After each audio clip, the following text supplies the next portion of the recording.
to another edition of the Daily Deuce. I'm Gary Graves from just outside Louisville, Kentucky, enjoying another post-Derby season, looking forward to some summertime.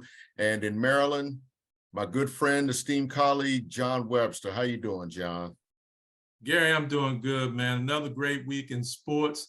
And today we got a treat for everybody. We have a special guest, and he's going to be talking about the Washington Commanders. Gary, go ahead and introduce him. All right. Once again, I introduced to some and tell you about them to others. Richard Myles, founder, genius, brain trust behind the Minor Football League. He is traveling somewhere in a car. So, Richard, how you doing, man? I hope everything is okay. Well, you're so kind with that, genius part. I don't know about that part, but I'm doing fine. I'm blessed. John, John, I was looking at Facebook, actually a couple places, and I see Richard Miles's face popping up, with all these celebrities and such, and he's got the league out there. See, to me, that's genius. That's marketing genius. That you're getting your brand out there for everybody else to see in places where you probably didn't, and a lot of it is free. That's genius to me. Well, let me just say this before Myles says it, because Myles is a humble man. He's a good man, but he's a humble man. He's driven though, man. That's what I love about him. He is driven. He does a great job with the Minor Football League. He has a strong program, a strong product. It's a foundation-built program. It's the laboratory of change, as he likes to say. But he also has his hands and knows what's going on with the NFL and all phases of football. Because the only way you stay ahead and stay successful, you have to know what everybody else is doing. And this gentleman right here, he has his pulse on everything that's going on football. And with that being said, we're going to talk about the Washington Commanders. Some leaks came out on the schedule today, Myles. I'm going to just put it to you, and then you just go wherever you want. One of the leaks that came out, the Commanders are going to be playing on Christmas Eve at the New York Jets. Well, you heard that leak, but I knew about it ahead of time. Not trying to mess your letting people know about it, but I was aware of it. I think this morning.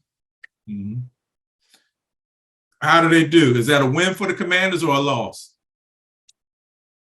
Well, absolutely, in a way, because don't forget the other team has to play that day too, and it's a holiday. But then again, it's a good time for a football game. So I think the advantage will be to Washington, and I say that to say I know they got a Hall of Fame quarterback there, but don't forget now, Washington beat them up when they came here. So, he just changed a different uniform, but he's the same quarterback. Thursday night game at home against the Bears.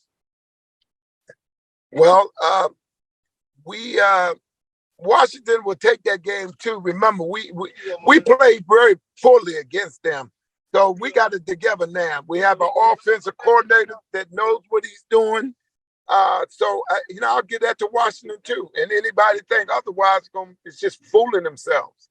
What to do? Thanksgiving Day, again, at Dallas. Okay.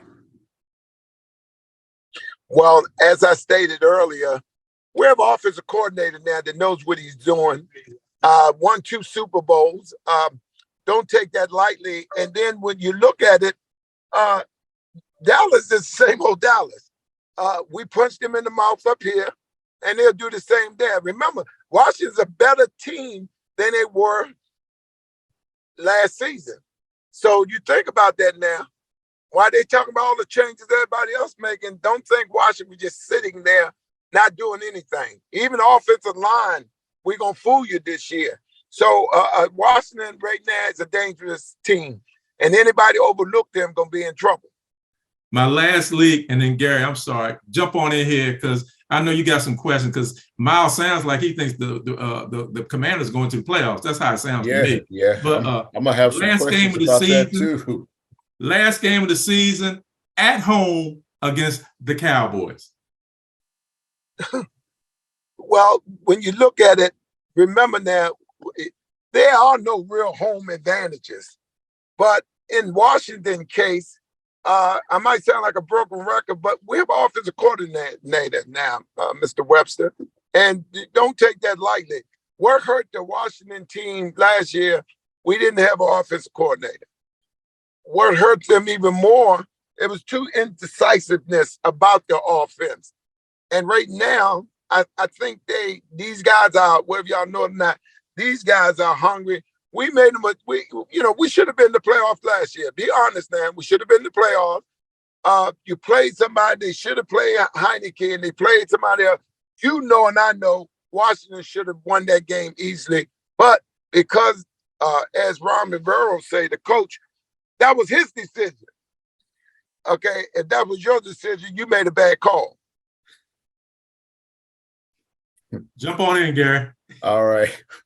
Well, since you've talked about a new offensive coordinator, what about a new quarterback? Now that it's been settled that signing Carson Wentz was a bad idea. It didn't work out.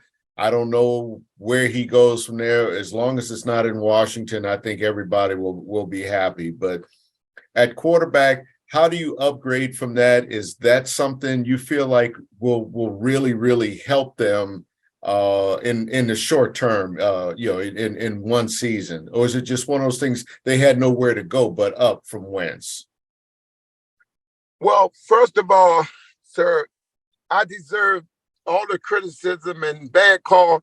I thought Washington made a great train robbery last year. And I'm going to own up to that because I'm thinking about when Sonny Jurgensen was traded to Washington for Norm Snead, which that was a train robbery.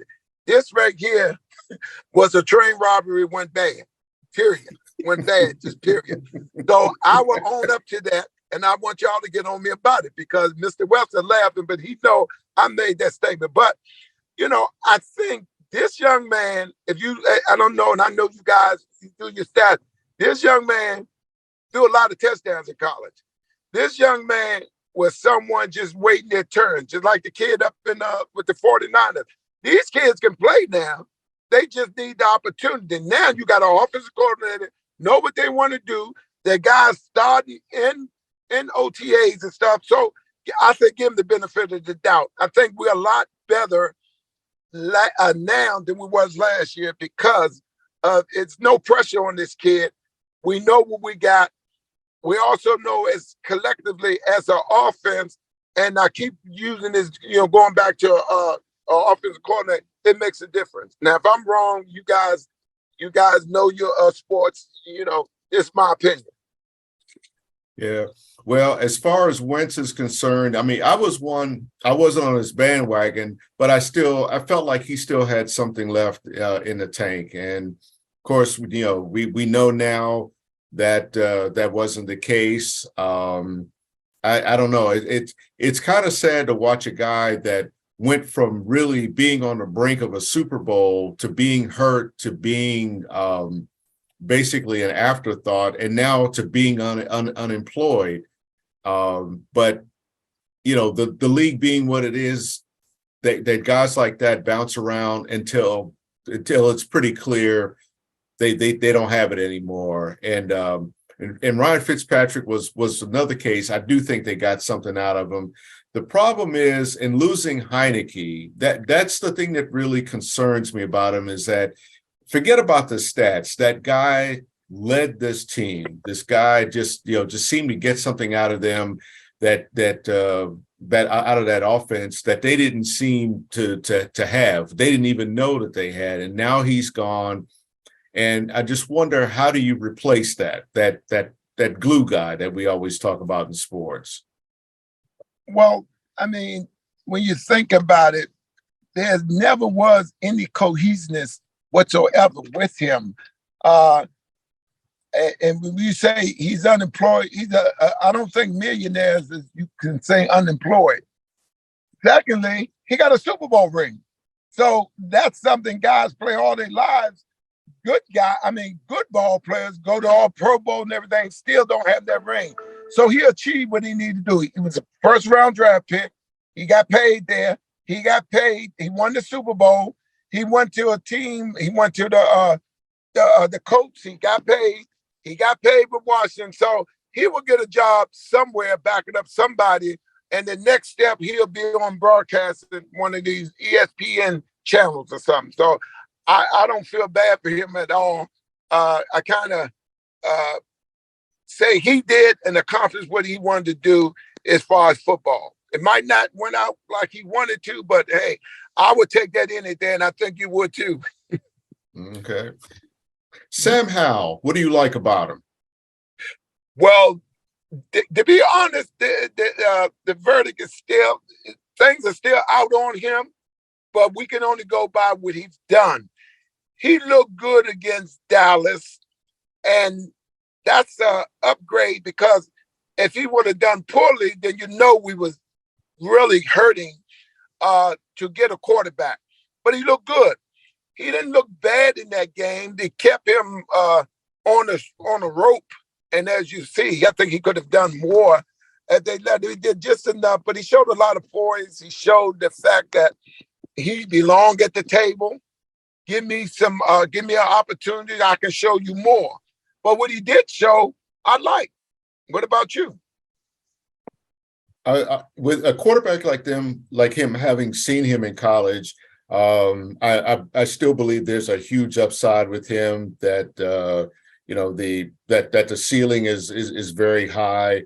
I just hope that I hope the coaching staff doesn't give up on him in his growing process, because a young quarterback like that, he's going to go through some growing pains. Maybe that's why they picked up a guy like Jacoby Brissett as insurance.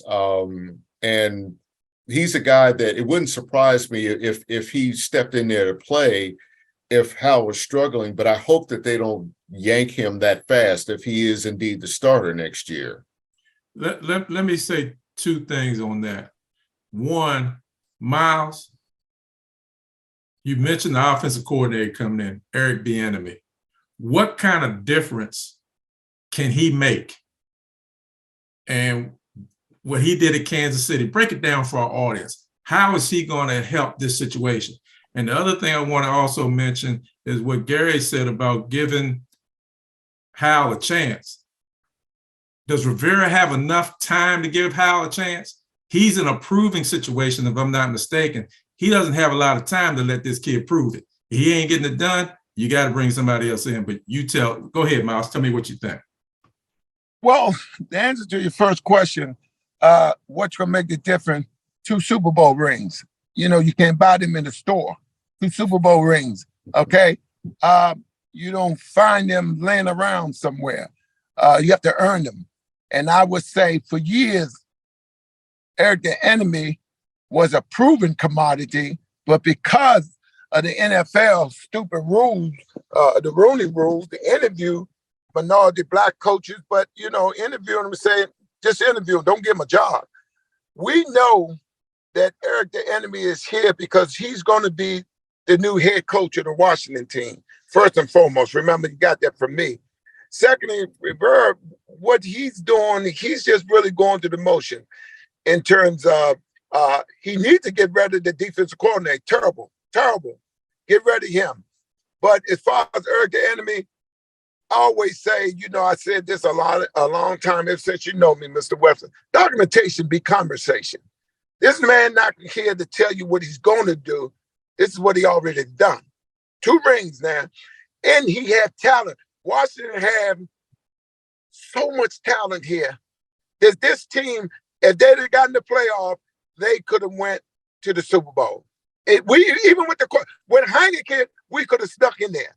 Now, that goes to show you that with a real offensive coordinator, somebody know what they're doing. And I want to piggyback on what our esteemed colleague said. Don't give up on this guy. He got some guys that's going to help him. See, all you have to do is what you used to tell me all the time. Just manage the game. You ain't got to go out there and win it. Just manage the game. Get the ball into the playmaker's hand. Don't running it unless you have to. Give it to the running backs. That's their job. Throw the ball down the field. Get your tight end together. Hope Logan get himself together. But that's why I say this is a dangerous team. And I hope I answered your questions in that order. But no, this Washington team is ready, primed to go. And we got a quarterback. You didn't know what the 49ers were going to do. Y'all forgot all about that kid that came in. That kid threw what many touchdowns he do in college. That guy wasn't no joke. What he went to? What school is that, if I'm not mistaken? I can't remember the school. You talking about Brock Purdy? Yeah, come on. This guy wasn't no scrub now. And it showed it. So, sometimes given a chance, we can do all kinds of things. We never heard of Tom Brady till what's his name got hurt, right? And that was in the show. Nobody would never, one quarterback would never go to them many Super Bowls and win 7. You know that. That'll never happen again. Yeah. So let's just say, let's sit back and wait. But before I know you want to get your comment in, but I would be remiss if I didn't mention, the president of the MFL organization, Mr. Bobby Wilson, the Redskins, when they were the Washington Redskins, #1 draft choice out of Michigan State. Bobby Wilson, he died Sunday. He had a massive heart attack. And, I just want to say this guy was more than a football player. He was a friend. He was a son. He was a father, a husband. This guy was incredible. And you remember Mr. Webster, and you probably remember Bobby Wilson too, 94 out of Michigan State. And I just want to, just acknowledge him and let people, if they didn't know, that we lost him Sunday of a massive heart attack. So I just wanted to get that in. Our prayers go out to you, Myles. Bobby Wilson was not only a tremendous football player, but he was a tremendous person. You told me many, many times of how many great things he's done with not only the MFL, the NFL, and in the community. He has a very strong hand within your MFL organization. He's going to be sorely missed. And like I said, our condolences with the Daily Deuce go out to you and your family and everybody with the MFL. I appreciate that so much. Yeah. With Washington, how big is it now that that cloud of ownership and with Snyder, with the pending sale, how much do you feel like that lifts a burden off of this team that's been holding them back the last few years? If in fact it has. It's like coaches and players try to say, oh, that's off the field, but I have to feel like all the attention, all the scrutiny, and really all the ridicule has to seep in to the psyche of a team like that, especially since they've been at the center of it for so many years.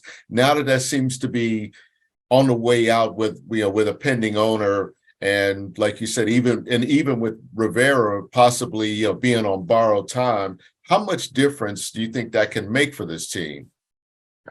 Well, I would say it makes a tremendous difference, because now, you can't say what's going on in the field not affected by the front office, because you're still thinking about that uncertainty, what's going on. And it starts from the top. George Allen once said, you probably remember him, the future is now. Right. And I don't mean go get all these old veterans and stuff. The future is now. Washington have a young team. The ownership is finally getting underneath from underneath that cloud, as you say. I think it's the best thing that happened to them. And I don't know if y'all realize Washington will be back in Washington. Remember I told you that now. They will be back. RFK Stadium set there for a reason. They're going to tear that thing down, and they're going to build a new stadium up with a dome on it. Now they're going to have the Super Bowl here. So they did not want the team here because of Snyder. Now that Snyder gone, I don't know if you hear all the rumbling and what they talk about. The team will be back in Washington. I give them 2 years and the team be back in Washington. Long enough to take them to build that stadium. RFK Stadium, RFK. You think it'll be on the old side of RFK? It's a perfect place. It's the perfect place because you think about they built up around there for a reason. You know what I mean? You know, you say the subway's right there. You take the old structure and tear it down and build it up around it. Keep everything in place. It's perfect place for it. As far as you know, the transportation, as far as getting there, I think they'll do some more up there. You know, I don't know if you had an opportunity to go up to Jerry World up in Dallas. You seen their stadium and everything. How Oh, Jerry's it's beautiful. stuff around there. They even charge for tours for that stadium. So just and saying that Washington needs to build some. I mean Washington, and I know the mayor here. She do listen to your show. Have her people listen to y'all show. Matter of fact, they're going to build up some restaurants, some outdoor stores and stuff, and that's going to be the perfect place. Watch what I'm saying to you. But yes, ownership is vital, and it's a great thing. I think you're right, Myles. I just don't want a roof. You know me. You and me have had many discussions about it. I know it's going to come. I know, but I'm old, man. I don't want a roof on a football stadium. But you, as you know, I'm older than you. God bless it. I hope I'll be turning 68 in June 27. But we're talking about economic development stand. They need to do the roof because why? They want the Super Bowl here in Washington. What better place to have the nation capital? You have the Super Bowl here. The Super Bowl only can go to places if it's not a warm part of the country. It has to have a dome state. It has to have a dome on it. So come on, you know it's coming. You know it's coming. They had that dome there. Then the Super Bowl is going to be played here. Now you're talking about all kinds of revenue. Hey, Myles, I don't know where the time goes, man. When we get you on here, time flies. I absolutely positively love talking to you all the time, man. You are quite an insight on what the Washington Commanders are going to do next year. Thank you very much for coming on. Thank you very much for everything you're doing with the MFL as well, my friend. Gary, go ahead and take us home. All right. Yeah. I'm sorry, I cut you off, Myles. Go ahead. What you want to say? No. I'm just going to say, you know, I enjoy your show. I watch your show. I thank you. Send them to me and everything. But I also want to invite you and Gary on my turf. I want to invite y'all into DC Radio. Have y'all to come into the studio and I can brag on have y'all. Then we go at it again and we'll talk about all these things that we're doing. We don't just talk about MFL. You know, we talk about around the sports area, around the sports. And I can't think of nobody better than y'all two to have on the show. And you just tell me when, give me a date and give me y'all pictures and stuff so I can do my graphics and get it out. But let me know. I'd like to have y'all on as soon as possible. I realize how busy you are.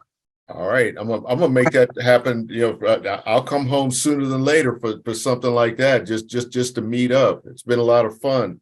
Before we go, I do want to pay some respects to a legendary basketball coach here in Louisville, who touched the hearts basically of anybody who's followed college basketball. Denny Crum, longtime Louisville coach, passed away Tuesday at the age of 86. Won 2 championships, 1980 and 1986, with Darrell Griffith, the first one, Purvis Ellison, the second one. Sent more players to the NBA than I can list here, but just really an innovator, a guy that, and I'll say for John's sake, that you have to wonder if what might have been if he had taken over for John Wooden after Wooden stepped down, as opposed to going to Louisville.